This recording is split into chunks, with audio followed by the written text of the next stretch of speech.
and global markets. Honorable members, energy is the lifeblood of any modern economy.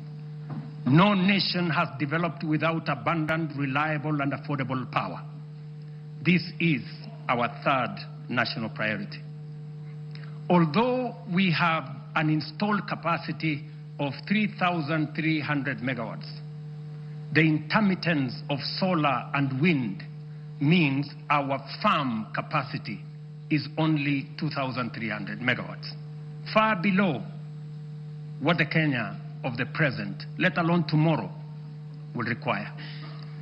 To drive domestic electrification, industrial manufacturing, e-mobility, green industrialization, digital expansion, and a technology-enabled future, we must dramatically expand power generation. Kenya is blessed with diverse, largely underexploited renewable sources, including geothermal, solar, hydro, wind, and nuclear.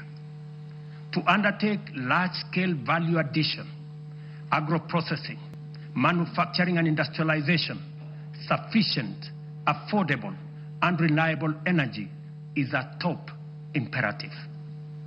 Modern technologies such as data centers and artificial intelligence require large-scale energy supply. To modernize our economy, leverage on technology to create new opportunities, and to turn our agriculture and natural resources into products, manufacturing and industrialization consume many megawatts of energy. As a result, we have to generate an additional 10,000 megawatts in the next 7 years so as to move our country to the next level and undertake the transition necessary for our growth.